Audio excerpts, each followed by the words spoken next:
Without a doubt, the internet would be vastly different without YouTube. YouTube is one of the greatest places to laugh, pick up a new skill, and stay in touch with the community. It has created celebrities out of people who otherwise wouldn't have an outlet to show off their skills or experiences. YouTube has also provided a home for many niche communities, giving creators a voice that would otherwise be difficult to find on other platforms. YouTube has provided filmmakers with an alternative route to the industry that does not involve attending a film school or paying your dues in the ultra-competitive Hollywood scene.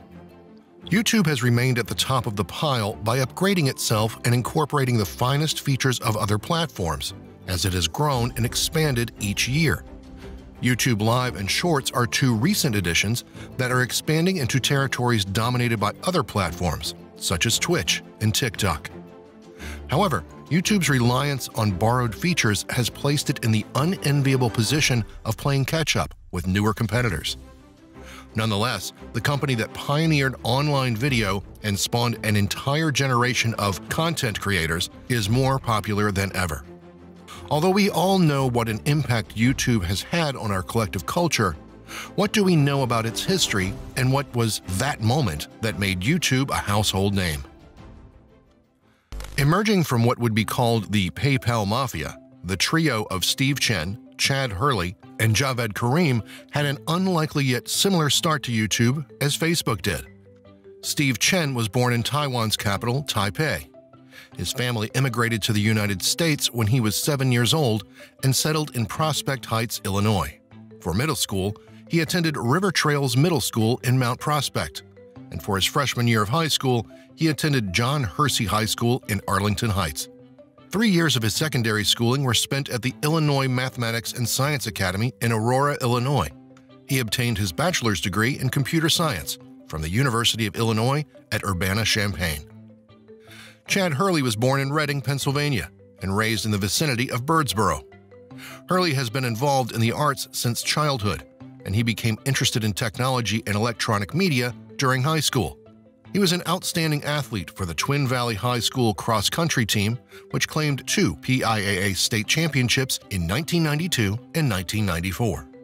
During high school, he was also a member of the Technology Student Association. He graduated from Twin Valley High School in 1995 and the Indiana University of Pennsylvania with a Bachelor of Arts in Fine Art in 1999. Javed Karim was born to a Bangladeshi father and a German mother in Merseburg, East Germany.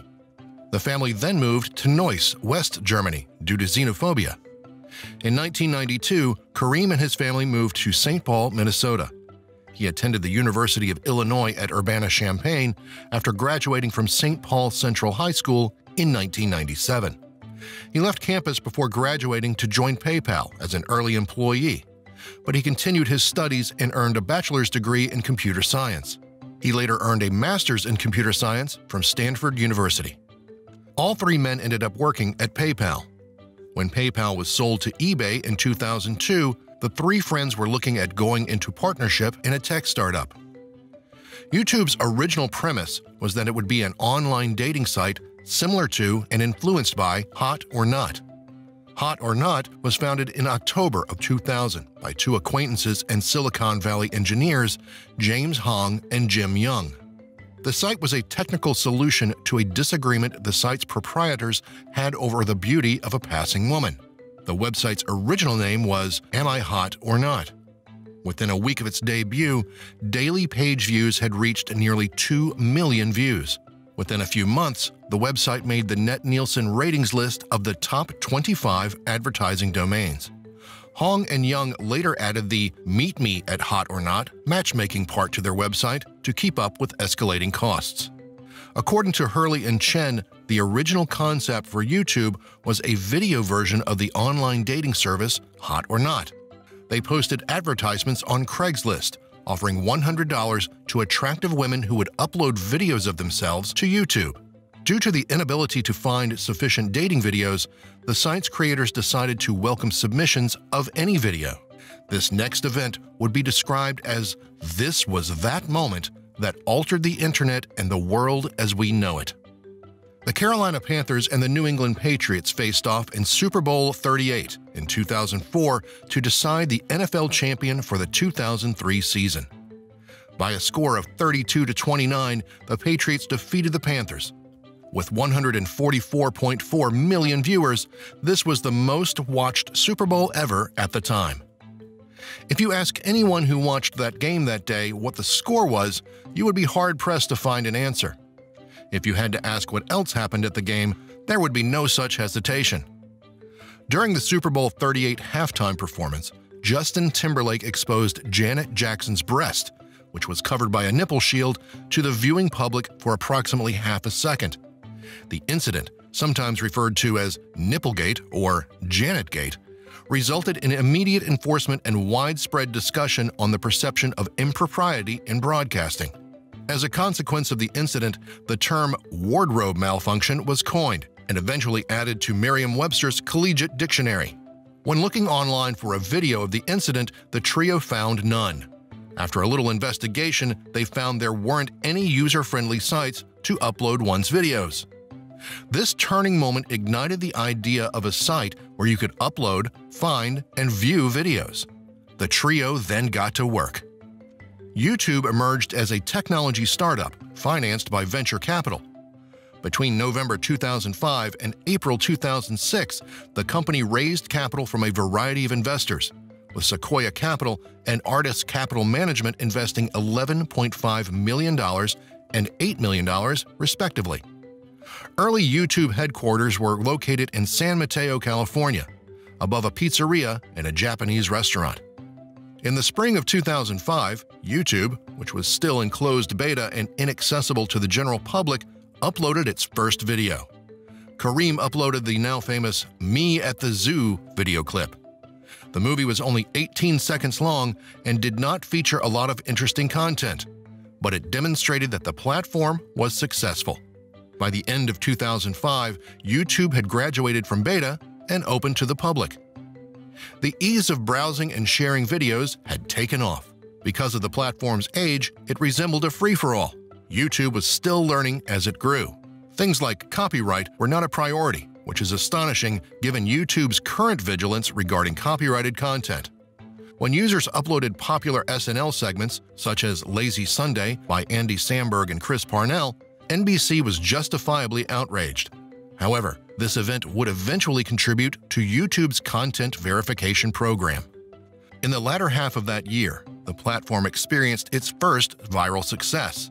The Nike advertisement featuring soccer sensation Ronaldinho was the first video to reach 1 million views on YouTube, ushering in the beginning of an era of viral videos that would expand beyond the platform to emerging social media sites.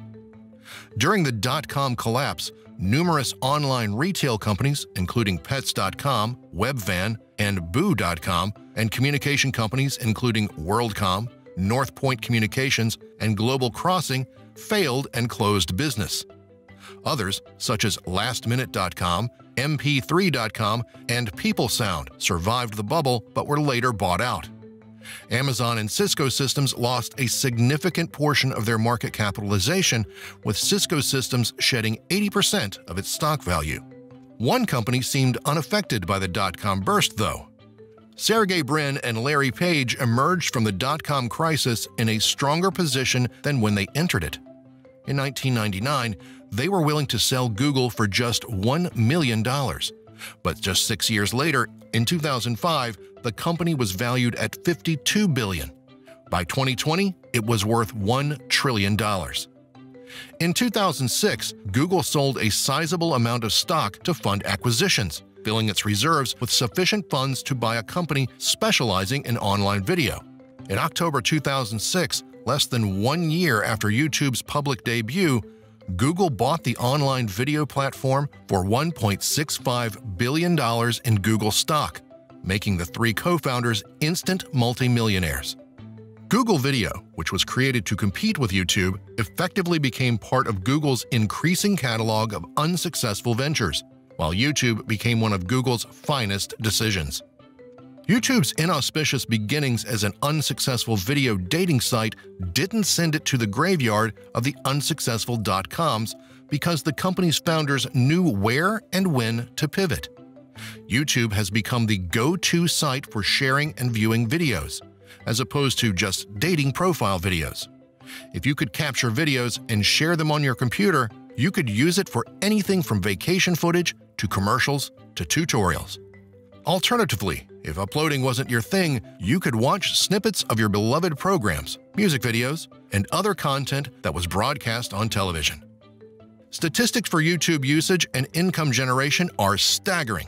Every month, 2.6 billion people access YouTube. More than 1/3 of the world's population uses YouTube, so it's not surprising that YouTube has produced its own superstars. Mr. Beast earned $54 million in 2021, more than any other YouTube creator in the history of the platform. Mr. Beast, whose actual name is Jimmy Donaldson, has amassed over 130 million subscribers over the years by creating outlandish content. YouTube's revenue nearly surpassed $30 billion in 2021. Not bad for a failed dating website. So, the next time you watch YouTube, you should thank Janet Jackson, Justin Timberlake, and that moment they had a wardrobe malfunction.